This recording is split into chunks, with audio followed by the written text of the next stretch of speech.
पावसाळ्यात स्वर्गाचा अनुभव देणारा पन्हाळा तालुका। पावसाळा सुरू झाला की अनेक पर्यटक हे कोल्हापूर जिल्ह्यातील ऐतिहासिक पन्हाळागड पाहायला येतात। छत्रपती शिवाजी महाराजांच्या पदस्पर्शाने पावन झालेला हा ऐतिहासिक गड। पावसाळ्यात या गडावर दाट धुके, रिमझिम कोसळणारा पाऊस आपल्याला एक आल्हाददायक सुख देऊन जातो। या ठिकाणी 3 दरवाजा, अंबरखाना, सज्जाकोटी, पुसाटी बुरुज, पावनगड अशी अनेक ऐतिहासिक ठिकाणे आहेत।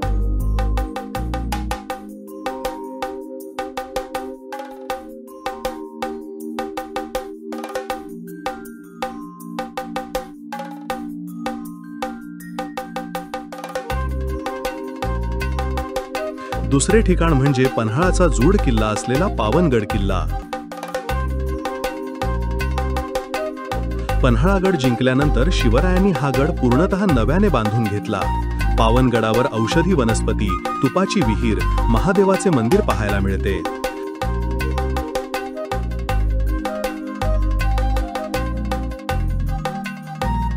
पन्हाळगडावरून पावनगडावर जात असताना निसर्गाने केलेली सौंदर्याची मुक्त उधळण अनुभवायला मिळते आणि पावनगडावर गेल्यानंतर डोंगर दऱ्यांचा विहंगम दृश्य मनाला मोहित करतं।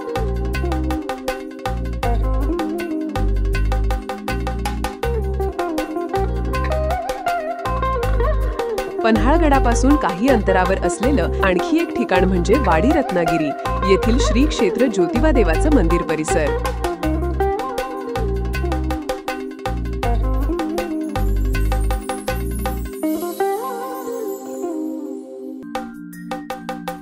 श्री ज्योतिबा देवाला दख्खनचा राजा असेही संबोधलं जातं। पावसाळ्यामध्ये या ज्योतिबा डोंगराचं सौंदर्य आणखीन खुलते।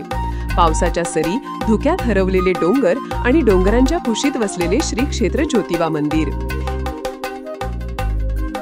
ही जागा फक्त धार्मिक नाही तर इतिहासाची, श्रद्धेची आणि निसर्ग सौंदर्याची त्रिसंधी वर्षा पर्यटनासाठी येणाऱ्या पर्यटकांना देत असते। मातीचा सुगंध आणि मनाला स्पर्शून जाणारा गार वारा हा पर्यटकांना आकर्षित करतो।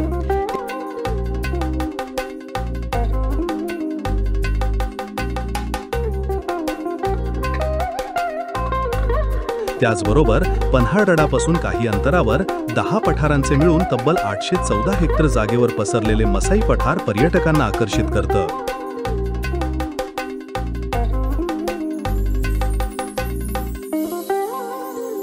कारण पावसाळ्यामध्ये या ठिकाणी उगवणारे विविध फुले जणू स्वर्गाचा अनुभव देतात।